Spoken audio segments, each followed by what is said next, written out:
আজকে আমি কুড়ি কচু আর মাছ দিয়ে ঝোল করব। আর তার জন্য মাছগুলো সুন্দর করে ভেজে নিচ্ছি। আর মাছের অংশের মধ্যে অর্ধাঅর্ধি আছে পেটি। বিশেষ করে পেটিরা বাচ্চারা কিন্তু খুব পছন্দ করে। তো মাছগুলো আমি কিন্তু সুন্দর করে ভেজে নিয়েছি। এখন আমি কুড়ি কচুটা তেলের উপর দিব।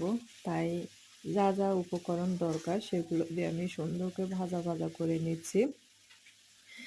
তো আমার উপরে আর কি পানির অংশটা কেটে গিয়ে তেলের অংশ আসছে। আমি কুড়ি কচু সম্পূর্ণ ঢেলে দিয়েছি। সুন্দর করে নাড়াচাড়া করে একটু পরিমাপ মতো পানি দিব।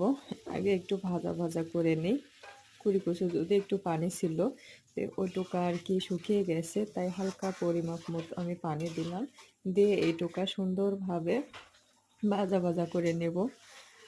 কথা বলতেছি আমি, কথার মাঝে হয়তো বুঝতে পারছেন গলার কণ্ঠস্বর অন্যরকম আসছে ঠান্ডার কারণে, তেমনভাবে ভয়েস দিতে পারছি না, কিন্তু তারপর কিছু করার নেই, দিতেই হবে। তো আমার কচুগুলা কিন্তু ভাজা ভাজা হয়ে গেছে। আর তার জন্য পরিমাপ মতো আমি পানি দিয়েছি এবং মাছও আমি দিয়ে দিয়েছি। দিয়ে আমি সুন্দর করে নাড়াচাড়া করে নিচ্ছি এবং পানিটা কিন্তু ফুটে গেছে।